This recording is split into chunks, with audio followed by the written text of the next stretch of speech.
The Pittsburgh Pirates, Major League Baseball's experiment of taking an overly loyal fan base and seeing how long they can be abused with a jackhammer to the nuts without revolting. This team has been nothing short of a clown show for the better part of the last decade and beyond due to poor managerial moves of players to poor fan morale decisions by owner Bob Nutting.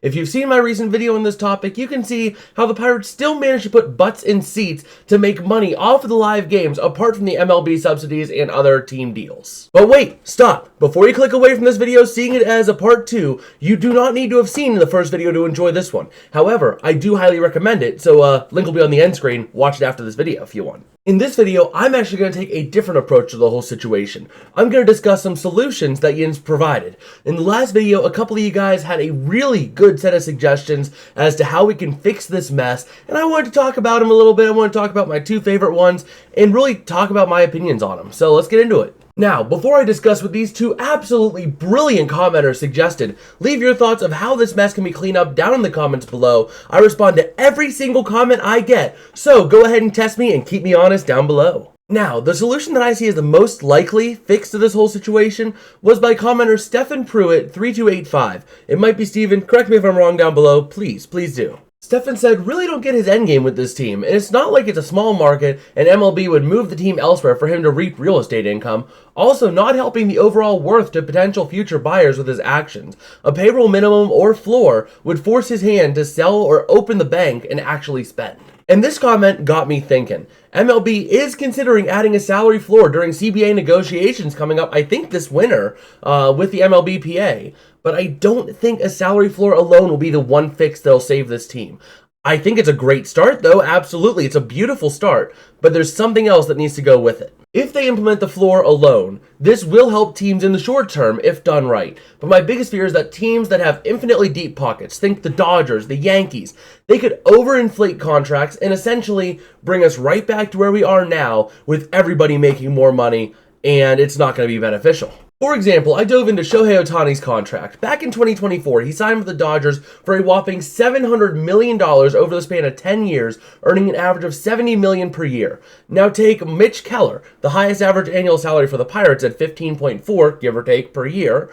And if all of a sudden Keller gets a pay bump to a salary floor, let's say maybe $20 million a year, then teams across the league might start paying a bit more to secure their talent, leading to the Shohei deal, if it were redone in this scenario, to potentially being $75, maybe $80 million a year, and that just inflated everyone's contracts, and we're still stuck to where we were. And eventually, if we keep raising this floor, an average salary of $100 million a year might not be out of the question.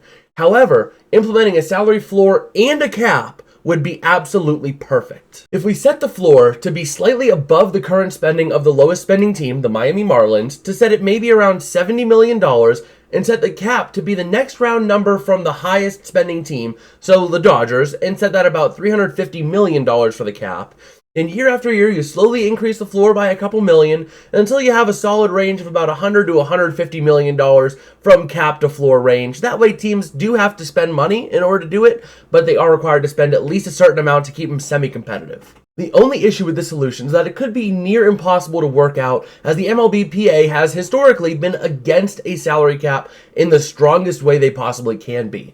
But this move could be one to save the Pirates. For proof, look at the NFL. As long as management is semi-competent, we're not looking at you, Browns fans, sorry, you can go ahead and check out the next video, teams can be competitive for much longer in the season. While part of this is due to the fact that the NFL season is about a tenth as long as the MLB's season, the salary cap element definitely prevents dynasties from reigning for a long time unless you get a generational talent on a rookie scale deal or a group of elite players taking team-friendly deals a la 2000s Patriots. Now, if this is the most likely scenario that's going to have to deal with the MLBPA having a change of heart, which I doubt they will, what's the less likely one? Well, that comes from commenter Lil Huey 5679. They commented in a couple of replies, maybe they should do a thing like Green Bay and have the people of the area buy the team? Personally, I absolutely love this proposition. I don't think it's likely, but I absolutely love it. This move would make the team directly responsible to the fans, as if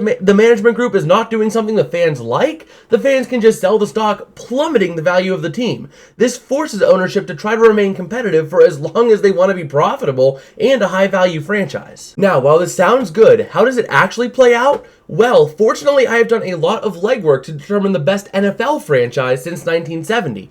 I actually did a video covering this information after the 2024-25 NFL season, but in short, I went back to 1970, took net wins and losses, and added that to average net points per game, and then we had some playoff bonuses to sprinkle in the playoff of success. I bring this up because the Green Bay Packers are a fan-owned team. So for the regular season, the Packers have been the 8th best regular season team since 1970. And adding their playoff success on a score per year basis, the Packers find themselves as the 7th best franchise in my rankings since 1970. While this might not translate one-to-one to the Pirates, I'm sure the Packers have been as good as they have been due to public pressure from their owners, aka the fans.